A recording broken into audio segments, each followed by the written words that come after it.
Good afternoon. This is Misty Luminais. I'm here with the Social Justice Institute at the Voicing in Action Project. I am here with Michele Hill for the Community Researcher interview. Today is September 11th, 2014. Did you want to add anything? No, not at this point. Okay. Okay, Michele, tell me about your experience with the Voicing in Action Project. The experiences that I have had with the Voicing in Action Project has been very enlightening, educational, and I'll explain all those, invigorating. As it relates to the actual videotaping, learning the skills, I mean, I've never had a video camera. I always said I was going to get one, but when the time is right, I'll get one. And so I love being able to even operate a video camera. And as far as the interviews were concerned, that was another skill in and of itself that I'm learning. I would never ever say that I have learned it because it is a process. But I'm pleasantly pleased at, just being able to videotape people. I don't know where I am, though, in terms of expertise. I know that I have a long way to go, but I don't know how I have actually done with the project, and that's one thing I think would be helpful. There's just a specific feedback we got in the beginning, but overall, I just wanted to know, could I have taken it to a different level? And just how I am, if I know that I'm doing something well, it'll make me want to do it even more, if that makes sense.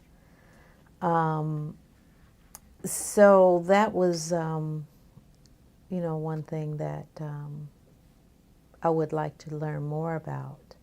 And if I don't do anything but get my mom on tape, it would be wonderful. But beyond that, I have my aunts and, people who are older. So it has also piqued my interest, in doing that. As it relates to the project itself, I was so excited when I found out what it entailed. And I had, when I moved to East Cleveland, Earl and I, who's another community researcher, we just decided we would make the best of lemonade. And I do mean that, even though there are a lot of wonderful things about East Cleveland that I found out as a result of being in and jumping into the community, so to speak.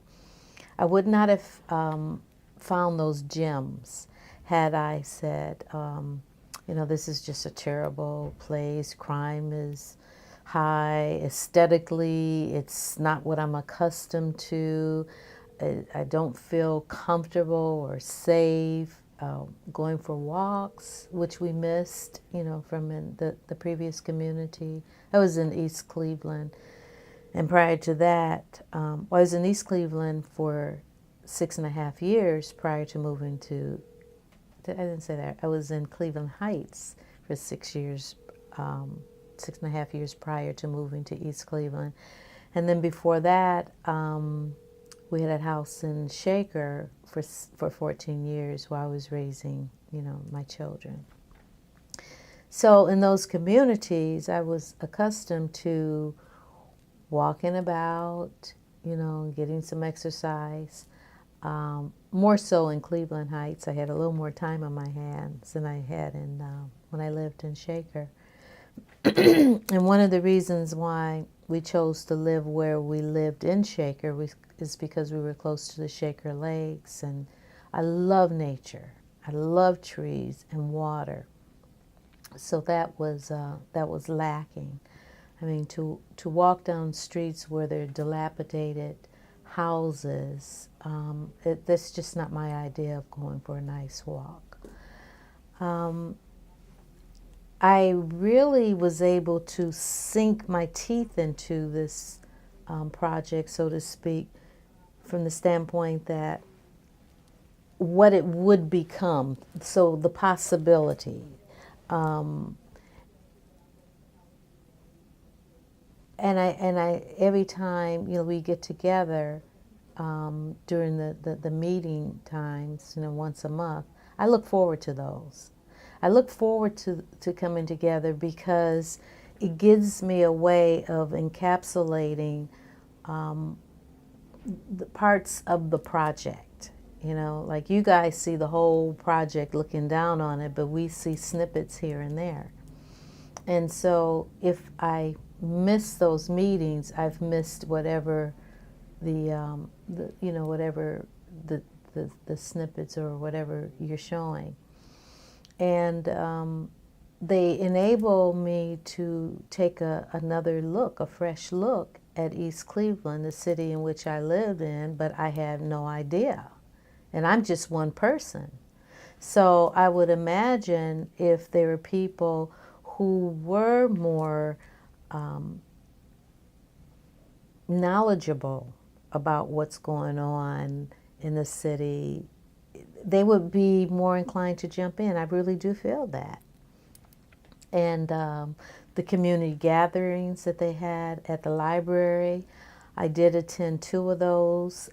Would have liked to have attended all of them, but of course I had the 10-week environmental course that Earl and I took, which happened to be on Saturdays.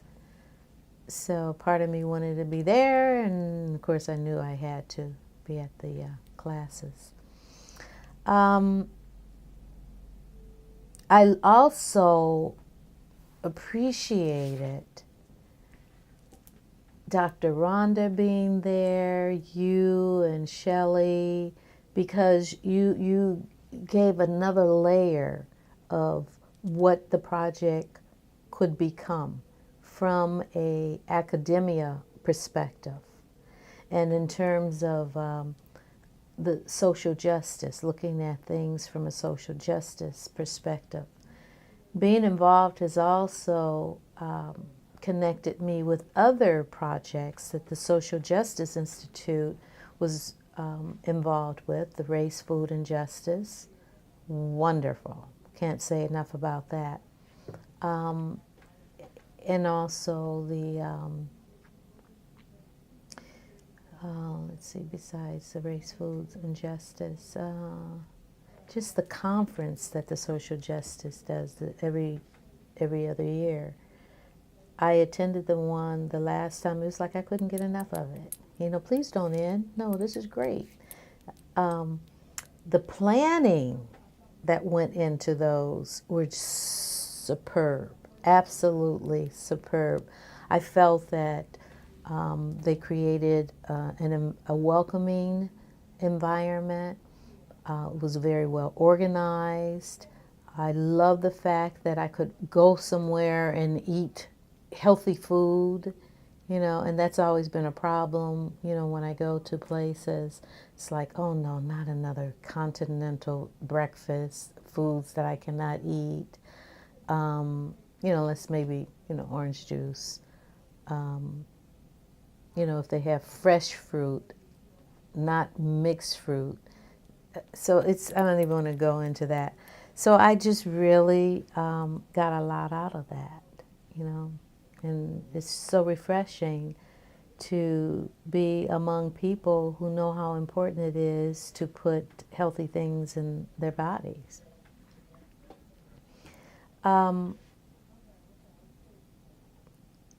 Going back to the monthly gatherings,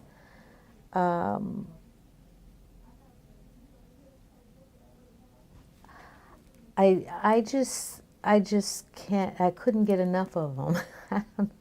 I don't know if you knew that, but I would end up taking bits of it home with me, and so it's like every time I went, the lens got larger and larger, and as it got progressively larger, it's like it's this body of information that it enables me to connect with the city on a larger degree. And I truly appreciate that. I love the fact that Earl and I were involved in this at the same time. And that meant a lot to me because there's so much going on in our lives, and I think it's so important to do things and to learn and grow together, especially a project of this magnitude that requires a great deal of time. Can you explain what your relationship to Earl is? Earl is, let's see, on the camera I shouldn't say my honey bun, my boo, my baby, my sweetheart, the love of my life, but he's all that and 2 bags of chips. But in the past we've done other projects, community projects, the Height program, which was a phenomenal program. And we really, it was different scope, but just met wonderful people there, met so many people, wonderful people doing being a participant in the Voicing in Action project.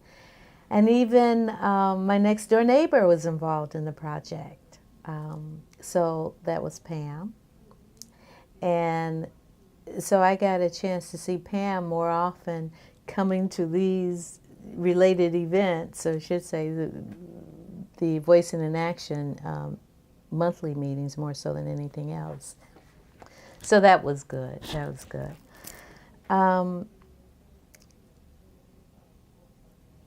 It's just been really, really good. If I had to look at something that I think was a challenge for me, was actually getting the equipment. And just just thinking about, oh, I got to go over there and find a place to park. And that was a heavy part, because it was either conduct interviews during the week, or on the weekend when parking was not as big a problem, although sometimes it was a problem because you have orientations and all kind of things going on. And I actually gave some thought as to how it could be different, and I don't know how it could be different. And I've said to Earl so many times, boy, Earl, if we just had a camera here, we could just go out, we would have gotten more accomplished. But you have a finite number of cameras, and that's just how it is. One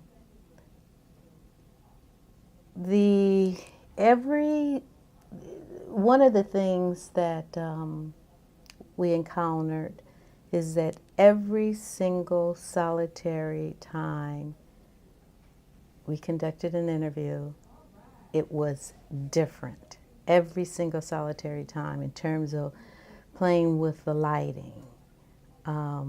That was a true challenge. But 9 times out of 10, I said, well, there has to be a way. And it was just like, okay, we're going to figure this out. We're going to make this work. And I think that for the most part, I haven't seen all of them, but I'd hope that, they came out, pretty decent. But it was always a challenge.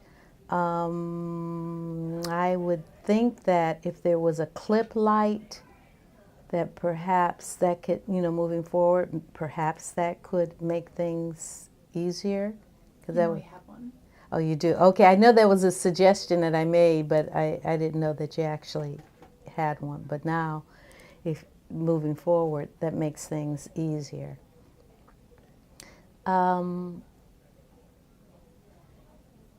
But that was probably the biggest impediment for me.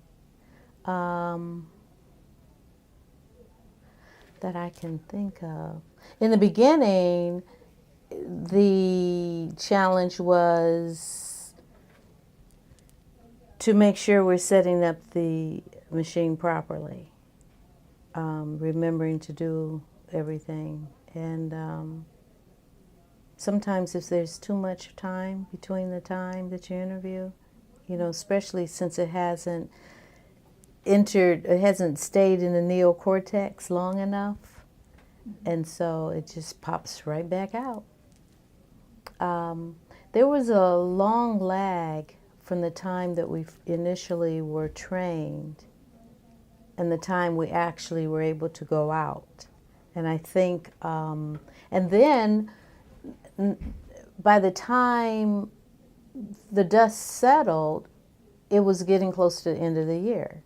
It's like how, you know, like, okay, we're ready to go, you know. It's like all dressed up and nowhere to go, you know. And so what that does, and this is not just this project, it's anything, you know, it loses some of its sexiness, you know what I'm saying? Because I like to know that I'm doing things the right way. And, you know, if I have to guess, it makes it a little more difficult, okay? But if the next group that comes, if you get started, get them trained, get, you know, the equipment ready, and boom, you know, you're off and running, I think it could have a more favorable impact.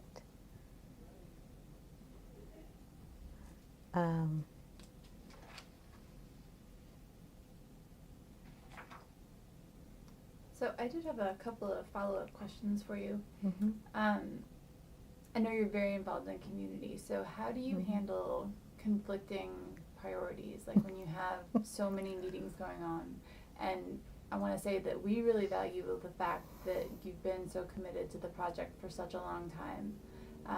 But I think that you have valuable insight about how to handle such large amounts of community commitment in addition to acting with the project. By the grace of God. That's a real good question because, and Earl and I talk about that too. These things that I do feed me, and I think that what I contribute feeds the community. So it is, it's cyclical. And I think it is a necessary part of living. And it's like, I love learning. Earl knows that about me. He knows that more so than anyone else. I love making a difference. I love learning. I'm just like a sponge. It's like I can't get enough. And I like varied things. Like when I managed the newspaper and education program for the Plain Dealer, that was one of the most wonderful things about my position because I was involved with the community. I had so many different projects. One project would end, another project would begin, and they just fed me, you know. And but even, you know, since I've, you know, left the Plain Dealer, that was at the end. That was in the 90s. I just find myself. I mean, they find me. They really do. And I really appreciate it because that's what helps me to grow. And especially if there is a spiritual component. And now, when I think in terms of what I'm doing, it has to be something that is not only just good for me, but good for, you know, raising the consciousness, you know, if that makes sense. And I'm just forever a student, you know, student of the universe or whatever. You know what, from time to time I encounter people who say that they're bored. I don't know what that is like. I do not know what it's like to be bored. There's so much to do, and that's one of the first things I say. With so many things to do, so many things to learn, how do you allow yourself to even get bored? You know, it just I just don't understand it, really. I do at times wish I had a clone, but it's been a good ride. And to further answer your question, I was serious when I said by the grace of God, by the way, because there are conflicts, and I just say, okay, I'm only one me right here in this particular realm, and I ask that I do what I am supposed to do, and that I am where I am supposed to be. And sometimes I can do things, and other times I can't, you know. But for the most part, it just means that I tire myself out, and I try to do, get it all in, or as much in as I possibly can. And I have a wonderful, wonderful partner. Some of the things we do together, when he's working and I'm not, and I still try to get it done, you know. So how did you come to the project? I was involved with Project Height. Earl and I were both community researchers, and we really enjoyed it. We poured our heart and soul into that project, and it must have showed, because the individual who was involved with that project on a heavy, deep level suggested that we would be good for this project. So she recommended us, and I was so very, very, very glad that she did. Was that Mary Ellen Wallace? No, but Marianne worked on the project. Okay, who was it? Bless her heart. Why can't I think of her? This just doesn't make sense. I see her face. It's okay. Oh boy, that bothers me. I have to, because I think it would be fair to her. Patrice? No, but I know Patrice. I've worked with her on a project. Oh Lord, have mercy. How could I forget her name? She's such a wonderful person. I'm feeling a M energy. Let's see if I'm right. Mia. Yes. Mia Jones. Mia Jones and her lovely daughter, Faith. Oh, that's the first time I couldn't come up with her name. But she was absolutely wonderful. Wonderful, wonderful, wonderful. Can't say too much about her, or enough about her, I should say. She's just wonderful. Do you see yourself continuing as a community researcher in other projects? The right ones, absolutely. Absolutely. I steer clear of the ones that have to do with medication,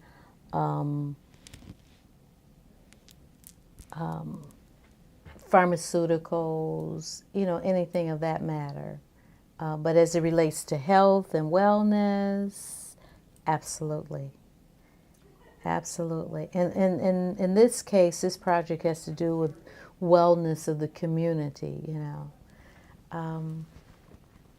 Now, when you finish with the East Cleveland chapter, my assumption is you're going to move into other communities, correct? Well, that's still kind of in process. Okay. So doing these interviews is kind of helping us look at how this happened and decide how we're going to move forward. Okay. But at the very least, that we're going to be documenting all of this so it can serve as a model for other people that are moving into other communities. Good. So in the best case scenario, we would be able to take it to other neighborhoods in and around like Huff or Glenville. Good. And move forward like that. But at the very least, it will serve as a model for other people that are looking to do this kind of work. So. I think that is wonderful. Let me see, I'm trying to think in terms of other. That was actually the first. This is the second one. So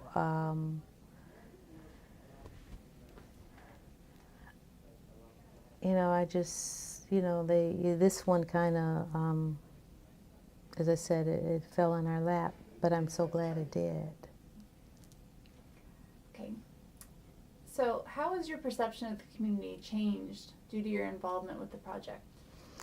Well, early on, when I was stating how we had, moved here, and prior to that, the perception that we had of East Cleveland was not a favorable one. And that's when I was alluding to making lemonade out of lemons. It's like, okay, we're here. Didn't have a lot of time to look for a place before we actually moved here, because I was a caregiver, a live-in caregiver for a person who was close to the end of his life. And I was a live-in caregiver for 6.5 years. And not paid, but it was just how it worked out. He was a wonderful person. And so sometimes you find yourself in situations, I'll personalize it. I find myself in situations and I always ask, why am I here? One of the things that I got out of it was that I was here to serve. And I know that I came to this world to serve. I mean, there's no ifs, ands, buts, ors, or nors about it. And sometimes, you know how like you don't know certain things till you look back and you say, oh, okay, it makes sense. So this was just one of those situations. And I just can't help myself. As it relates to like children, whenever I see children, whether it's getting on or off the elevator, as far as I'm concerned, they're all my children. So I'm going to ask them, have they been reading and how's their day? Did they have a good day at school? And they can't tell me, they can't just say yes, because I have to ask them, well, what made it good? You know what I'm saying? And I do feel that I have just walked into the responsibility of being an elder. And an elder is not something, some people think it's relative to age. Well, it's related to age from the standpoint that as we certainly have a lot of experiences the older we become that we can draw upon. But I think it's more indicative of accepting a responsibility. And just last week, I was heading to my car, which I had this time parked in the front of the building, and there's this guy who was using this profanity because his phone wasn't working, and alongside him was like an 8-year-old or somewhere in that. And I said to him, I'm going to apologize in advance if I step on your toes. I said, but please understand, I'm coming from the standpoint of being a mother, being a grandmother, a teacher, and I have to ask you this. If you use that language, what type of husband do you think your daughter's going to attract? She's young. And he said, you know what, you are absolutely right. And he thanked me. He said, thank you. He said, I'm going to take it to heart. And I talk to people all the time because I don't feel that there's any such thing as a stranger. And I know that there is a risk. I mean, he could have cussed me out. He could have said whatever he wanted to say that was not pleasing to my ears. But I feel that as long as I do it in a loving manner, that perhaps the outcome would be more favorable. And And it is. And I just can't help myself, you know? So, let's see. I think whatever I do just helps me become a better person because I'm attracting experiences that are favorable, they're positive, they're wonderful experiences. Can you give me an example of specifically how this project has changed your perception? Let's see, specifically. Well, when we were watching the various snippets just evening before last with the band, all the people who were in the Shaw High School band, and one after another, the individuals who are on the screen are people who are involved in the community in a really big way. Now, I realized that those individuals ended up as being interviewed because they do have a public, not just a public persona, they have a public profile, and a lot of people know them. But I can't help but think that there are a lot of people who we wouldn't necessarily know to contact them, to interview them, that would have favorable stories, you know, themselves. But that one was a very, it was very poignant how being a part of the band specifically played out in their lives in a positive manner. There was no ifs, ands, buts, ors, or nors. It was because of the band, because of the mentorship that was provided through the band. It was very, very easy to see how if there were more people who were connected to the band, that would be beneficial for the community.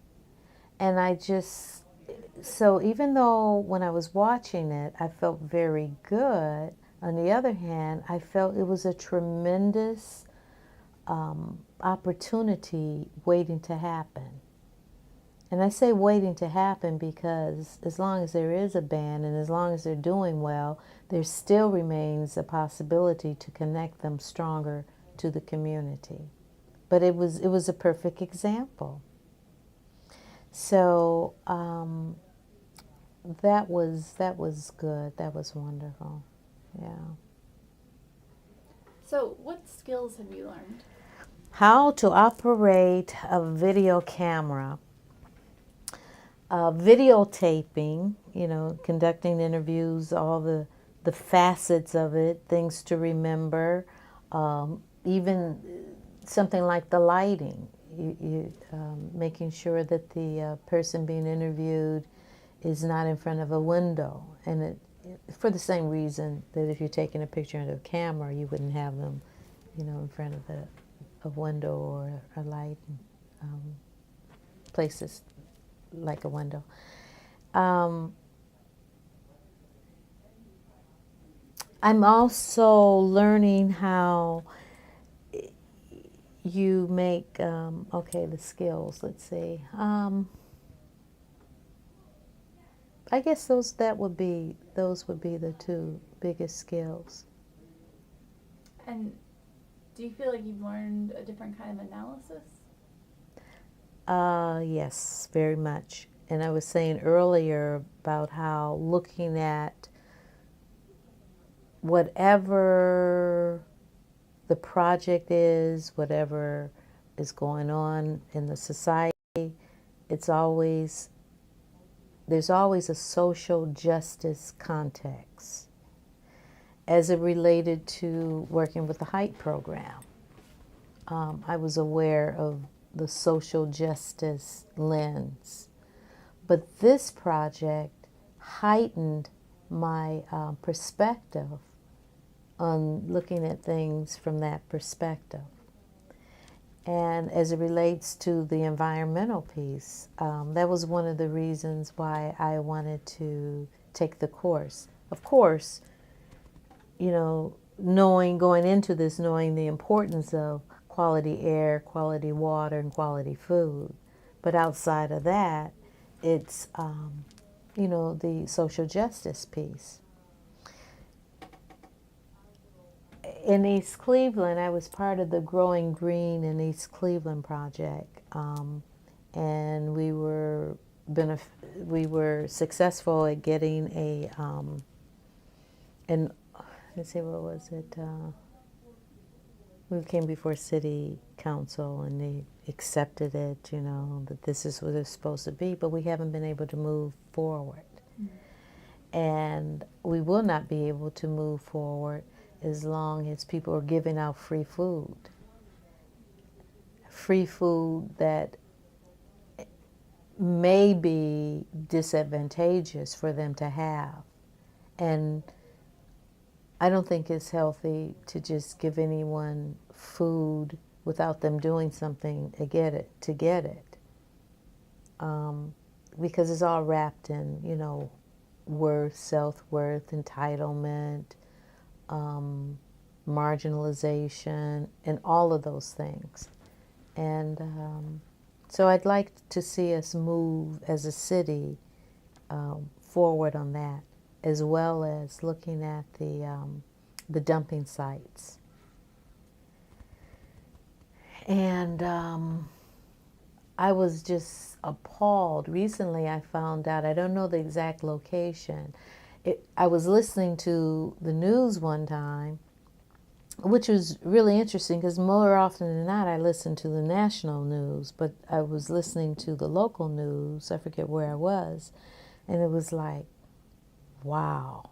They were talking about the dumping site that was, I forget, Kirby Road, is it? Does that sound familiar? Mm-hmm. Where you're getting on the freeway before you get on the freeway. Before you get to Eddy Road, which leads to the freeway. And I said, oh my goodness, right here in the community in which I live, not good. And then I found out, like about 2 weeks ago, there's another dumping site, at least one other, that was brought to my attention. And it just should not be, you know. So that just doesn't make me feel real good. And I don't hear people talking about it. Now, if people are not going to talk about it, that means we're going to have more sites. That means the sites that are there are going to get bigger. And we will have more children who have asthma and more adults that have respiratory illnesses. And there's always a tendency to wait till things get so bad before anything is done about it. And I think that is an area that absolutely, positively needs to be addressed because it is looming. Mm-hmm. It's looming. So absolutely, looking at anything from a social justice context is of absolute. It's imperative, and I think it's something that has to be a part of all of the narratives that we have, and I think it would be beneficial to continue to teach how important it is to look at things from a social context, from a social justice context, because it's related to this, it's related to so many things. Do you feel like talking about social justice as often as we do, or dialoguing with different people about this, do you feel like it's helped you see kind of the connectedness of these different things that you're passionate about, or has this been part of your process? I think it's both. It most definitely is both. And I guess that's why I gravitate towards projects that are related to that. And boy, I wish my sister Julie could be involved with the project, because she has such a breadth of knowledge as well, as it relates to everything that you guys do and talk about, and just the meat of the whole project. But it would have been very interesting, but wasn't supposed to happen. Well, I think it's what we do, not what you guys do. But I mean, you're involved in so many things that the Social Justice Institute does. I think that you should say we instead of you. Okay, that's good. Yeah, and I guess I'm very.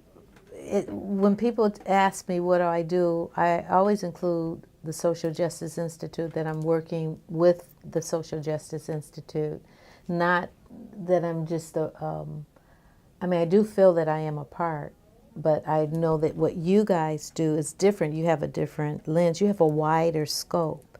You also have more of a, not just an administrative scope, but you also have more of a guiding perspective. So you guys do a lot more, I'm just glad to be here. I really am. So how do you prepare for interviews? Okay, I make sure that the individual has the consent form. I either sit with them and go over the consent form, but more often than not, I go over it on the phone, and I highlight certain parts of the consent form that I want to cover when I talk with them. When I sit down with them, even if I did go over it, I go over it again, highlighting those same parts. And I ask them if they have any questions, because that's also always important. And I make sure that I cover the part letting them know that it's we're not interviewing just for the sake of interviewing, but down the road, this is going to be very helpful in terms of helping to address some of the issues that are related to the city, and the purpose of which is to help the city move forward, or help the individuals, the residents of the city, not just the city hall, not just those those in public administration and politics, but the whole kit and caboodle. We just need to. You need to know you're part of that. And we're very grateful that you are. And that's pretty much it. Do you do any background research? I do in some cases. And before the camera comes on, in some cases, I want to know a little bit more, because I can ask questions that I know specifically. And that's why I like interviewing people that I know a little bit about. Mm-hmm.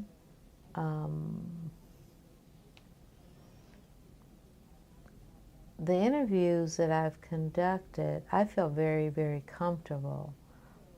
There was one, Stephanie, what was her? You would probably remember her name. Stedmeyer Walls, yes. I didn't know her before I interviewed her, but she was a perfect subject. She was the first one we interviewed, Earl and I. Earl was a camera person. And I remember that during our training, that it was very good for the individuals to just be able to talk. And so part of the preparation, kind of think of it, I would tell individuals before we actually started, is this is not going to be a conversation. So I may ask the question, and I want you to say whatever it is you feel you want to talk about. I don't want you to say to yourself, oh, I'm just saying too much, or, maybe I'm talking too much. Because I know that there are parts that can be edited out, and I also realize the richness is in the long explanations about whatever the questions that were asked. And so I tell them, I don't ever want you to just feel like you're just rambling. Just, say what you feel you want to say. So I think that has been, that was part of the preparation that I think is beneficial. Because if I didn't say that, undoubtedly people would feel like, well, I'm saying too much, whatever. And so I'm glad you asked that question, because that made me remember that. I tell them, I try to get them comfortable. I let them know that lighting is important, and I ask if, I'd say, well, do you mind if we move this here? Or sometimes I may want to have a plat, because I'm looking at it from a aesthetic perspective as well. So it's not just, boring. The second interview, actually, Stephanie was the second one we did. I think the first one we did was the mayor of East Cleveland. That was one of the worst interviews that I could imagine doing. And for me to start off with that, it was just like, I got so many canned answers, so many political sound bites, and to the point where I was very much aware of it, even at the time of the interview, and I tried to push, to, not in a bad way, but to get the mayor to move beyond that point, and I just could not. I couldn't open him up. You know what I'm saying? And it was like that was the frame of mind that he was in, and that's just the way it was going to be. But I also realized that a lot of that has to do with the fact that he had so much opposition, and so he was very guarded. It's like, I'm only going to say what I feel would be safe to talk about. So I think for future researchers, it sounds like you're saying that maybe your initial first or second or third interview should not be with somebody that holds public office, like somebody that has a vested interest in having their position presented in kind of a single light. Even though I felt that it was not the best interview, I wouldn't necessarily expect that it would be any different. Mm-hmm. So it is what it is. And that's the beauty of experiencing different things. And it's best to have something out of the way. Something that's I felt was not particularly pleasing. It was very limiting in terms of even the environment. The office, trying to find a suitable place even in the office, it is what it is. So, and then trying to, it was so rushed. Mm-hmm. It was like, when we got in there, it was like, okay, I only got an hour or something like that. So I'm thinking, how in the world can I do this in an hour? And I said, well, if we need to come back, can we? But I didn't realize till after it was over, that was just an impossibility, because I'm not just scheduling. When I called later to get him to finish the biographical piece, it was like pulling teeth, and so many times I had to call and call and call, and it was just like, okay, it was, that was just the way it was. Well, do you feel like kind of that negative experience made you feel like anything after that would be an improvement? Do you feel like that you kind of got your your nervousness over because you had that experience, or do you feel like that experience, like you would have been better off maybe with Stephanie Stedmeyer Walls as your first interview? No, I look at it just like experiences are different for whatever reason. And I just said, okay, that was that one, and this is the next one. Everyone is different. Every situation is going to be different. There's no guarantee on how an interview is going to be, you know, until you're there. So I could appreciate that question, but it was not in the back of my mind, oh, you know, gosh, the next interviews are going to be better than that one, or the next interviews are going to be worse than that one. It just was. The interview that was never signed off on is the one with, she was a jazz singer. Do you remember that, Miss Cassell? Well, yeah, don't Rhoda? use her name because we're not. Oh, okay. I'll take that Okay. She had so little to say, so that was a real challenge. I had to stop the camera so many times so that, you know, she could talk, or so I could pull out, and then I said, okay, I'm going to start the camera, and then I want you to say this. Now, when I met with her afterwards, I mean, she was just, she has a lot of experiences, but some people are not as comfortable, you know, and then it was not in her own environment. We had the biggest challenge with lighting that particular time, and we couldn't figure it out. We actually moved all around that room trying to find the best places.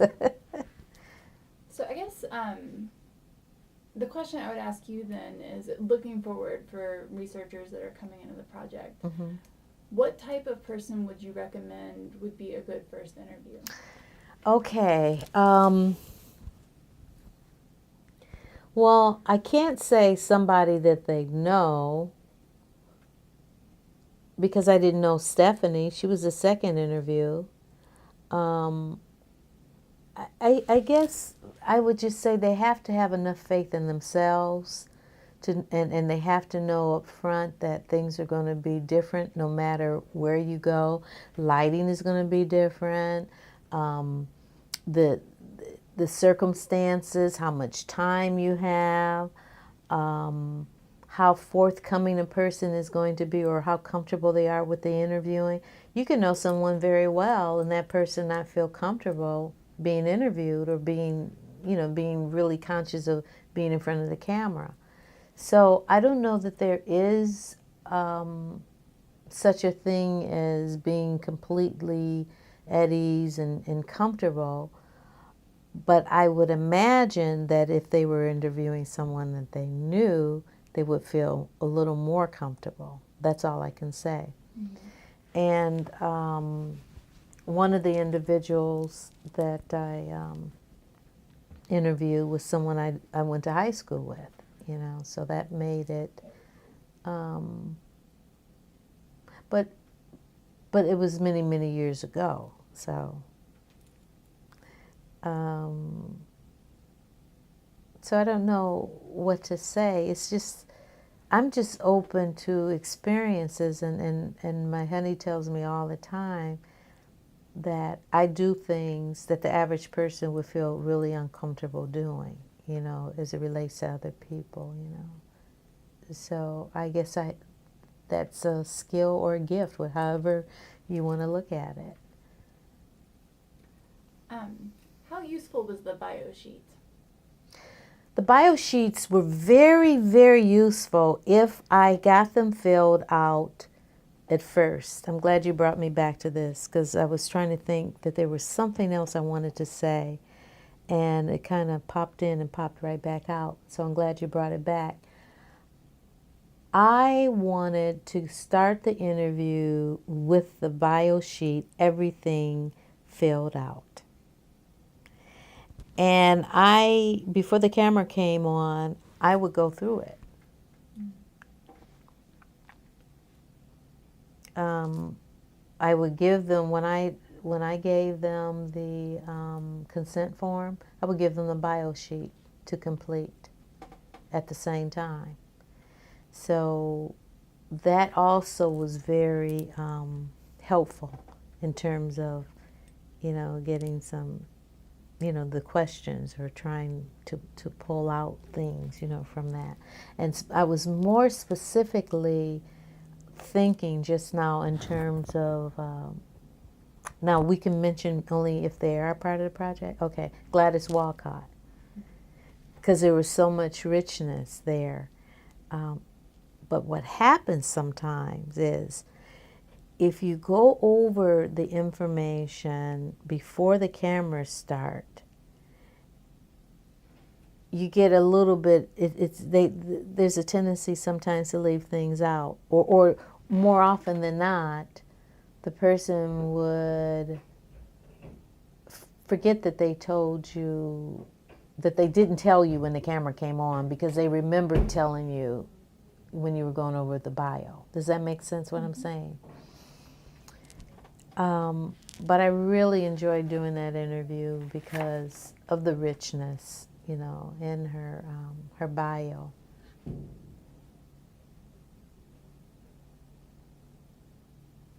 So how does the setting of the interview impact the work? Let me real quick go through the setting. I love the fact that one of my interviews, the one with William Clarence Marshall, was done outside.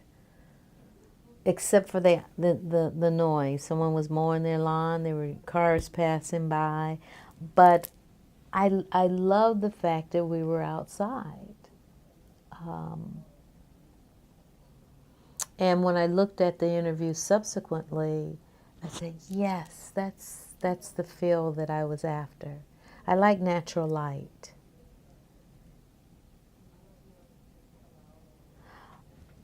I like interviewing people in their homes. Because when I think in terms of the one we did with the mayor, that was in his office. It was not what I would consider a warm, environment. It just didn't do anything for me, But when they're snug in their homes and in their sofas, and that's the other thing I did in preparation too. I remember making sure that they were comfortable, and I would tell them specifically, now I want you to go, just sit back and just relax. Because then I felt that once they were relaxed, that it would be more conducive. And so that was something that I did also to help prepare them. So what has been the most surprising or challenging aspect of the work? As I said, the parking and the cameras. I think later on I got the knack of it. After you do things for so many times, you know where everything is and how to do.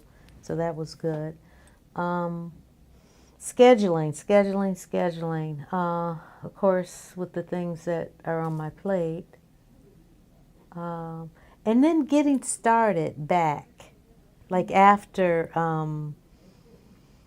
when was it? After Christmas, And I realized it would be difficult to schedule people like towards the end of October and in January. That just was not a good time. But it is what it is. And I'm not going to say it was not to try. It's absolutely not good to try anything. But I think looking at a calendar, looking at what people have, most people going through in their lives, there certainly would probably be some months that would be more favorable than others. That's all I can say. But it is what it is,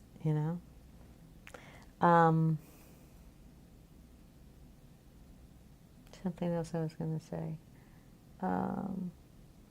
Yeah, I guess that would be the biggest drawback. What surprised you about the project? Ooh, how it never ends. I mean, the possibilities are endless in terms of the themes that run through the project.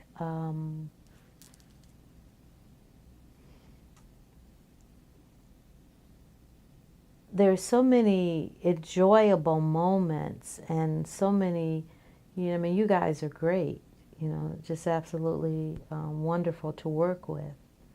And not resting on the laurels of your degrees, you know what I'm saying? I mean, Thank you. no, seriously, and that's what's important. That's something that people are people, and I love that. I love that about you guys. I love you all. Oh, we love you. Thanks. So how did what you actually do differ from what you thought you would be doing? No, when I came on, I knew I would be interviewing. First on. I didn't know that before I got into the door, though. So it's like, I said, oh, wow, how am I going to do that? I've never interviewed anybody outside of interviewing people for the jobs. So I looked at it as an opportunity to learn new skills.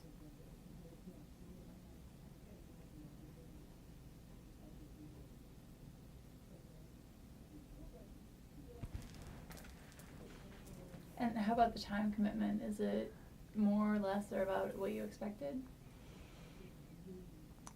Not so sure I had. Well, yeah, more so for the actual interviewing. Yes. But I've never held back on an interview in terms of, oh, well, cutting it off, making it short. In other words, when I had a person in front of me, I wanted to get the best out of that person that I was capable of doing, with my limited interviewing experience.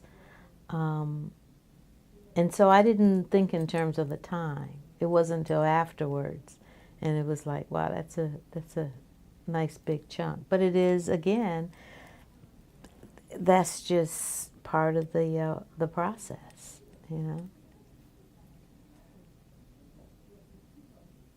So you were interviewed, but you were interviewed kind of late in the project. Yes. How did you feel differently about the interviewing process once you had been on the other side of the camera? Different. I remember thinking, oh, so this is what it feels like. But I didn't hold back. And one of the things that I was conscious of was trying to get in whatever it is that I felt about anything. So it was kind of like, okay, tell me about yourself. So I was trying to tell as much about myself without having to be asked the questions. But in doing so, I know there's a lot of things I thought about afterwards. I said, oh, I didn't say that. I wish I had said something about that. Because I talked a lot about my dad more so than, my mom or and that may be more because we had so much fun with my dad, a lot of experiences. But I'm also who I am because of my mom as well. So. Do you feel like that experience changed how you interview people? If it did, I don't know how. Maybe because it was, late in the process. But I asked myself that question, would I do anything differently? And I didn't come up with anything. That's for whatever reason. I just didn't. But I felt as though when I was being interviewed that I was going to give it my all, because when I'm on the other end of the camera, I wanted people to give me their all. Does that make sense? Absolutely. Mm-hmm. So I did it with a degree of seriousness.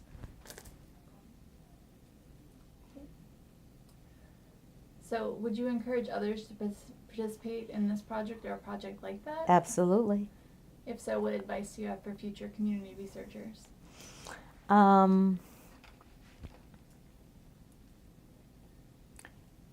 It's a experience where you just have to get on that horse and ride it. You don't know where it's going to take you.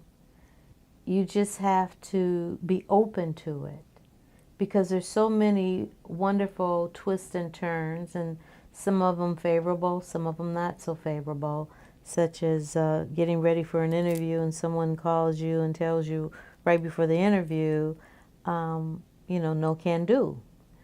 And I do remember when I left the school today, I was so knocked down. I was just so tired. And I said, I'm going to go through with the interview as tired as I am, because, I know how important it is, and not to have to reschedule. So, Well, thank you. So yeah, so it did affect me in that way, yeah. So.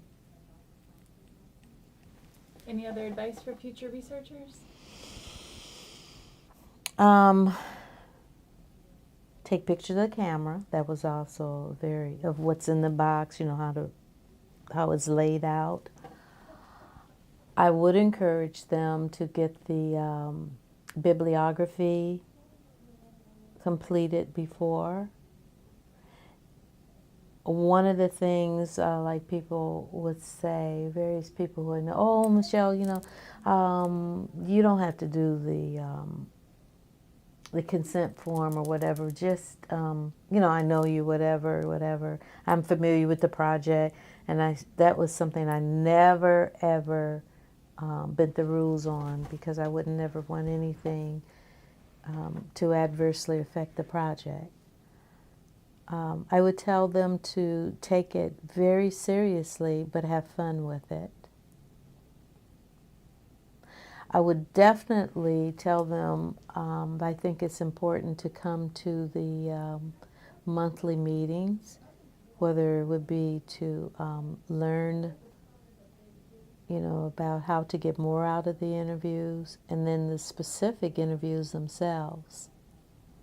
I think it is wonderful how you review them and then, okay, let's talk about this from this perspective or that perspective. I think that is, they've created some really nice learning situations just using that. I would recommend having a camera there in case someone has a question, and to at least until you really get started, to do the initial setup of the camera.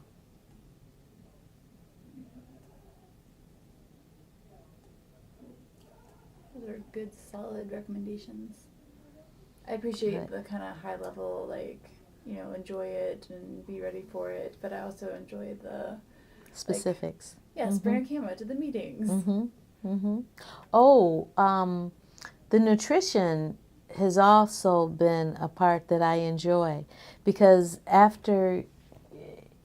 if I'm going to come to a meeting in the evening, I'm not going to prepare food afterwards, which, if it was not nutritional, what option would I have? You see what I'm saying? So I appreciate your attention to detail, whether it be you or Shai who, selected it. But it's been really good. So it tells me, we really do care. to shift gears a little bit. Mm-hmm.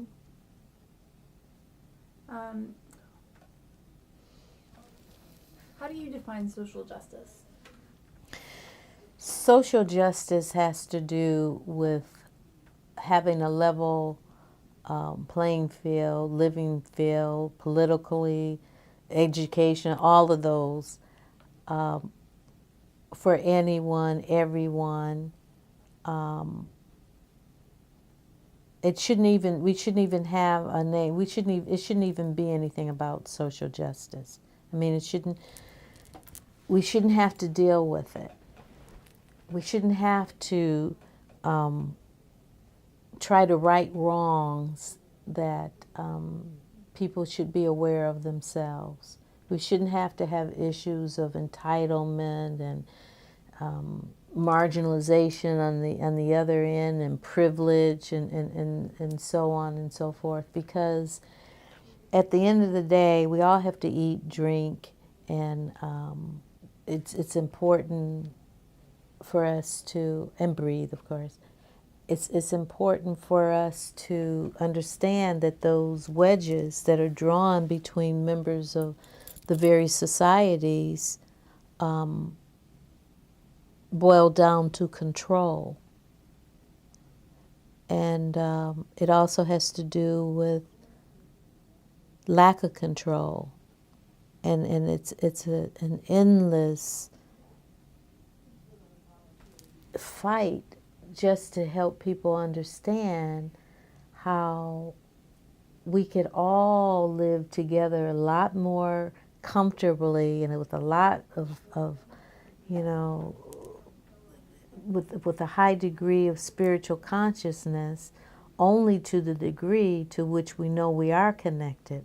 And the degree to which we know we are connected is the degree to which we will figure this out and say no to the forces that keep us from doing, living on the highest degree, the highest level possible.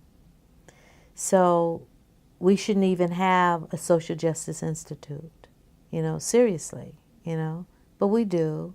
And as long as they're the forces of, the controlling forces, and we live in a dualistic, realm, that's just what we have to deal with. So it's about the balance. It's restoring balance where there is none, bringing to light those situations that we need to be concerned about, and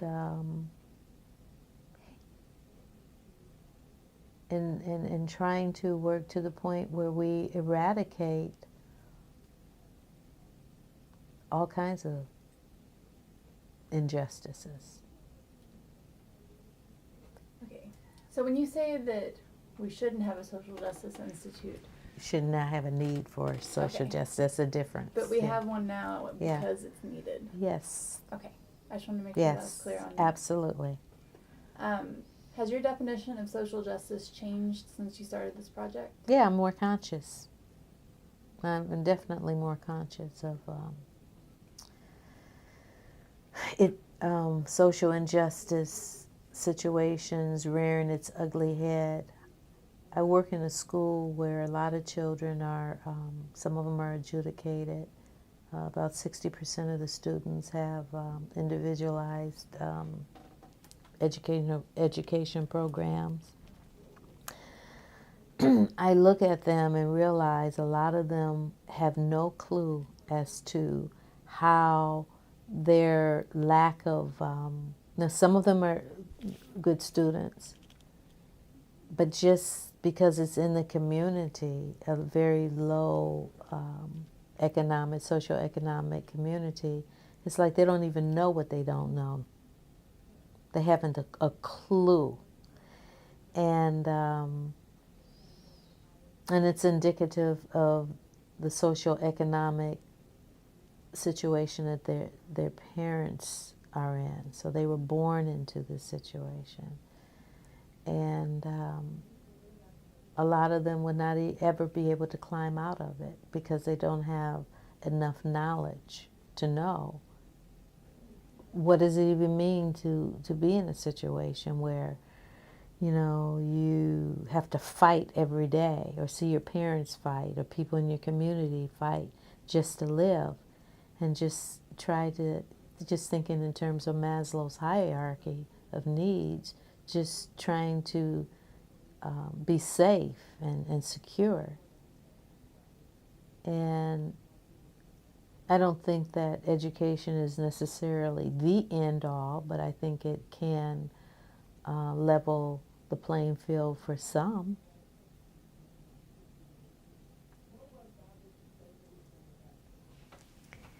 It's, you know, everybody should have fresh, clean air and quality water and quality food. I mean, that's something very basic to human existence, you know, and it just is, it's disheartening to know that that's not the reality, you know.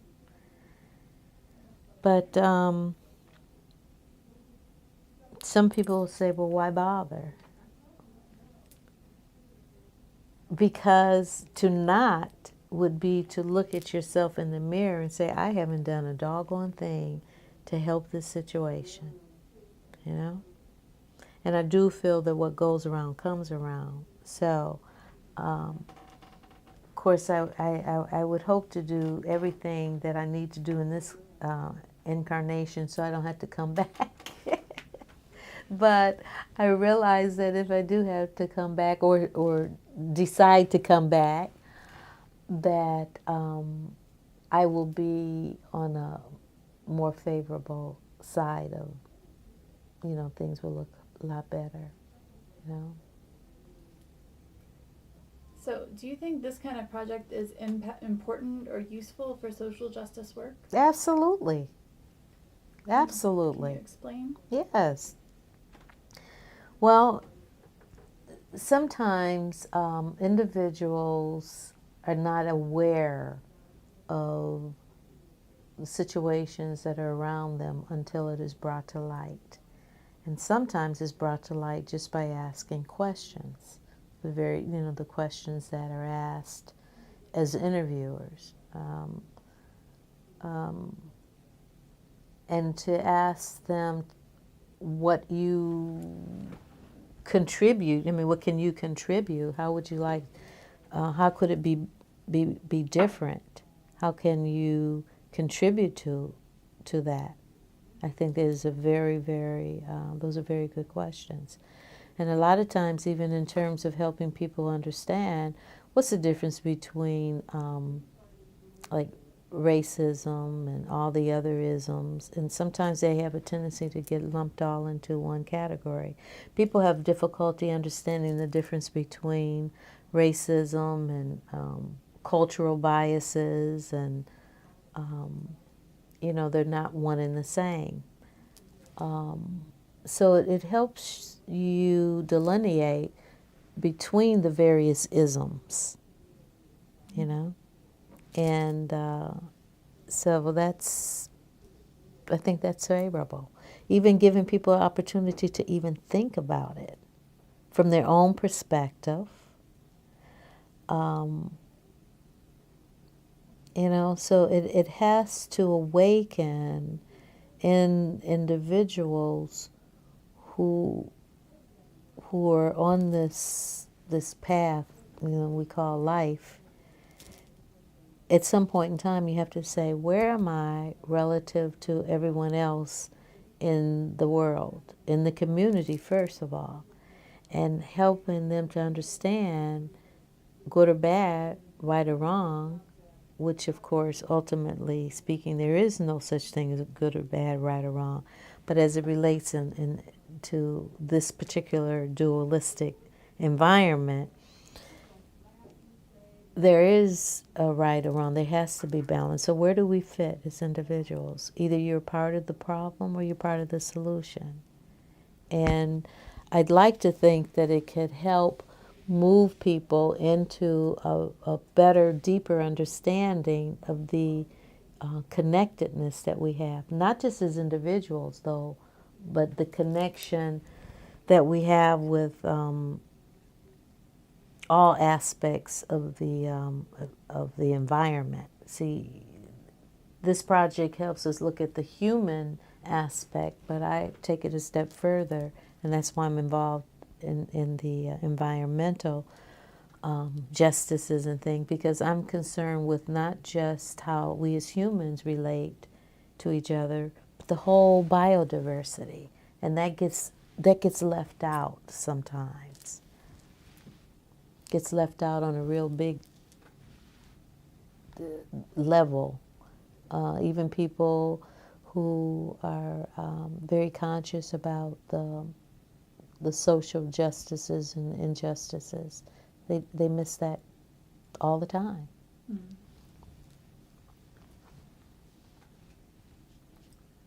So, do you feel more empowered, and if so, how?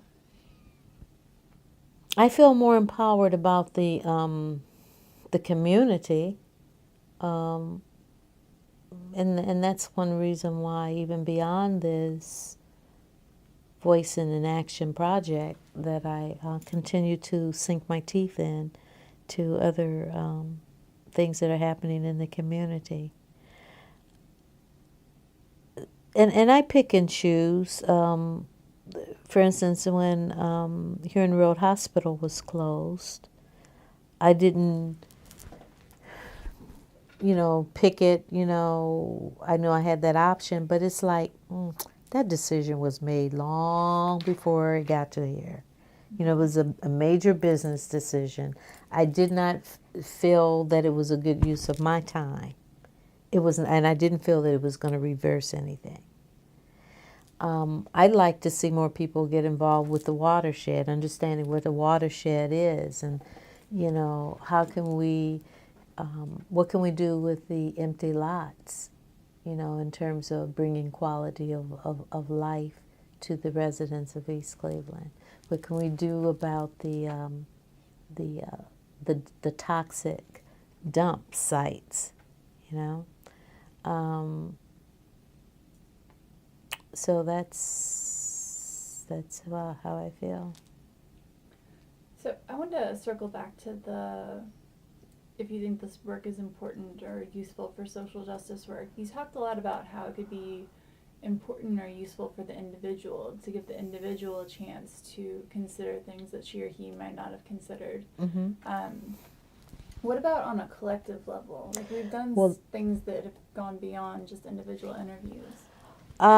Absolutely. Well, I mentioned the race, food, and justice, Mm-hmm. and the conferences that you had every other year, and I think that has been very favorable in terms of shedding light on social justice that's outside of East Cleveland. I mean, it's on a big scale, big level. But even with PAP, we did the library meetings. We've done, and I think you attended the NOAA meeting where we're actually working with NOAA towards a beautification project based on social justice issues. Can you talk a little bit about that? Sure, I'd like to. As it relates to the community meetings, I think it has been extremely valuable, extremely invigorating, and I can't help but think that people who attended those meetings that I attended had to have left in a much better, more favorable, with a more favorable impression of East Cleveland, and not just a favorable impression of East Cleveland as it relates to their fellow citizens coming together, but there was a more of a feeling of pride when I was listening to the residents who had been longtime residents. It was like they put so much into the city. They were involved in the city, and they're not ready to just let the city just fall by the wayside. And they're very, very, very vocal in terms of how they want people to perceive East Cleveland, from a positive light. And I wish people could have been there, if just to be a fly on the wall. I wish the media could have been there those times, to really take it in and to really know that the citizens of East Cleveland are going to fight for their city. And I think that was indicative of the individuals who who came together to fight for what they could get from Huron Road Hospital. The library, I was involved in that. I don't know if you knew that or not, but that was also another piece that I felt was very, very important. And I want to see more young people involved. And I want to see the baton being passed to the young people. And so that they have that same fervor that the older people have. They're not going to be around forever. Mm-hmm. I'd like to see meetings that are specifically related to bringing the younger people together to talk about the city, to talk about what they can do for the city. But before that happens, I would like there to be various things within the city for them to plug into. In other words, don't bring them together and talk about problems of the city and the city not be able to move on that, which is the reason why I was really glad that the beautification project came out of meeting with the residents or the community meetings, and with social justice being at the helm. So, and it's vital in terms of that whole process of at least seeing some progress, working towards something, okay? These issues that the city has they're long-standing issues. They're not going to go away overnight. It's going to take people to be involved. So when you have something whereby they can see some movement in that area physically by looking at the flowers, then that says, oh, East Cleveland is really, they're coming back. I can see little signs here and there that it is, the people are trying to turn it around. And then it just, you have a lot of these projects, and before you know it, it's like, I feel really good about it, And, but it has to involve the youth. There's no ifs, ands, buts, ors, or nors about that. We have to involve the youth. And so I feel really good about the project. Even as it relates to the meetings where the community is coming together, led by Don Freeman, Norma Freeman as well, icons in the community. I've known them for years. And they're involved on a big level, and I'd like to see that come to fruition. 137 shots, into the car of people who had that were unarmed. That's deplorable. And I knew in the beginning there would be more people who would, rally, and this is unfair. But I'm very, very pleased to know that there are citizens in East Cleveland who are still involved in the process. And I feel very strongly that they will see it to an end. And at this point in time, I see it as being a favorable outcome. Mm-hmm.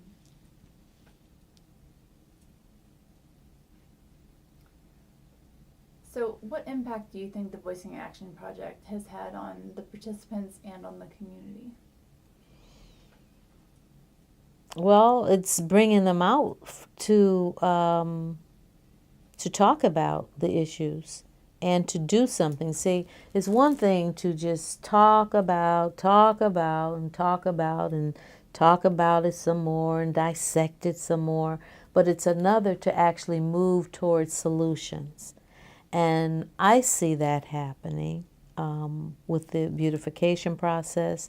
I see it happening with the individuals coming together to talk about what happened to the couple who were killed, Williams and Spilissa Williams, and what is the other guy's name? I mean, that's a shame. Is it Michael? I was just talking about, I had their names just 2 days ago. But I think that that certainly is a step in the right direction. So we just need to keep it going. There's places being there's the sign that's right on the corner of Superior and Terrace. That's a visible sign. It's a sign, but nonetheless, people can see it. I see there's more buildings that are coming down. I see that there is more. They just sold the building that's across from where the old Huron Hospital used to be, that complex. So there's another major renovation project.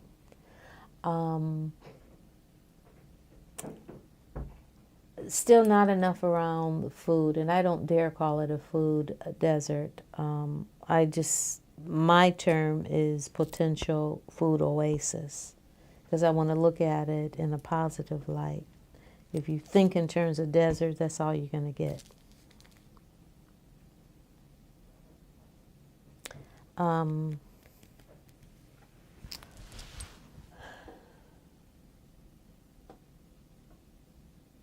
When people come together to discuss the problems, the Social Justice Institute problems, the conferences you have, as I said, are just wonderful.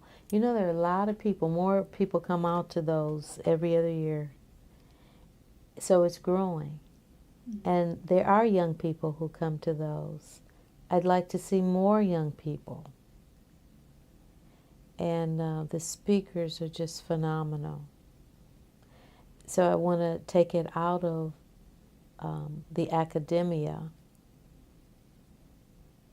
and I want to see more involvement from the community.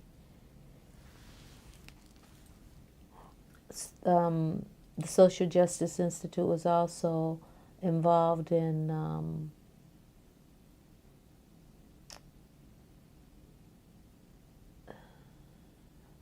not slave. Do you mind staying still? I'm sorry? Do you mind staying still? Oh, I'm sorry. I've been moving all along. You should have told me. It's okay. I'm sorry. It's just gotten too much. Too much. Yes, because I'm thinking. Slavery by another name. I mean, I was glad to see Dr. Rhonda on the stage, part of the panel, to discuss that. But it was also, what is the other one where the woman came and she was told, what was her name? Michele Alexander. Michele Alexander. I for some reason I want to call her Stephanie, but Michele Alexander. And that was something that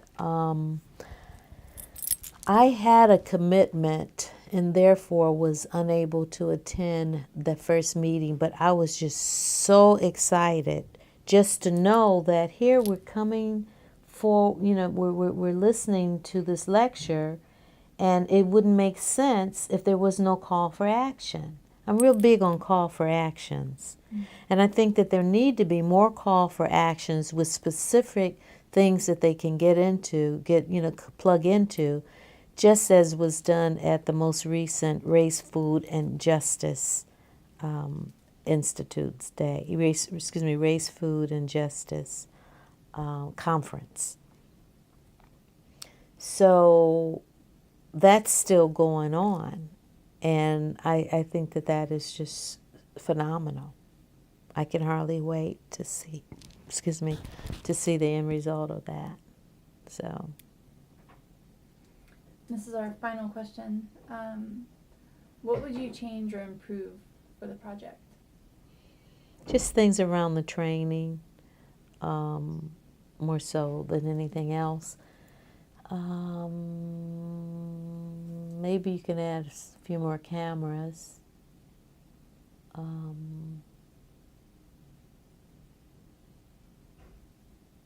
do you feel like the feedback you got was? I felt that there should have been more. Felt that there should have been more, not just on like the one, but it is very important to give feedback on the very first ones. Would that be first one and two, but ongoing too? I think it would be beneficial. Had you done any interviews since I started? You must. Yes, yes. And you didn't get. You don't recall the kind of feedback? I got feedback on one where I actually came and sat and got feedback. So so the email feedback was not enough? Or you don't recall getting email feedback? No, the feedback where, okay, you're going over the video and this so is like that. one-on-one Yeah, feedback. one-on-one, yes. Yeah, now the email feedback, yes, that was favorable. Absolutely. Absolutely. Okay.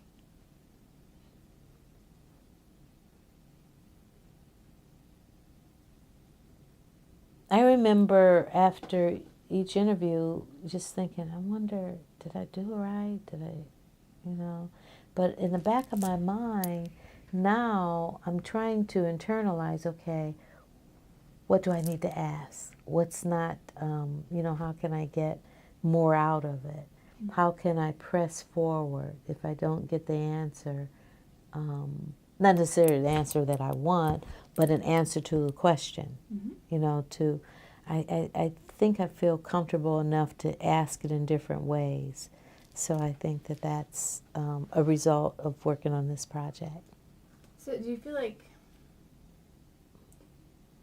you would like a space where we could facilitate that kind of self-reflection? Do I feel? Do you feel like it would be useful if there was Oh, like yeah, a time that we yeah. could facilitate that kind of self-reflection? Yes.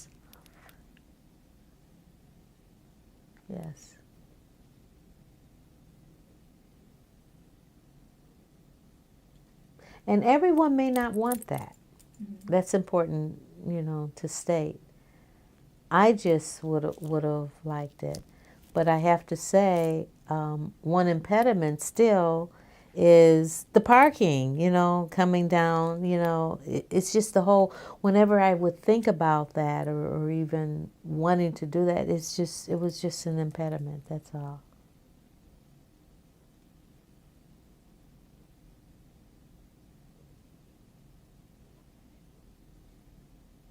All right. Are there any final thoughts you would like to offer? Keep doing what you're doing.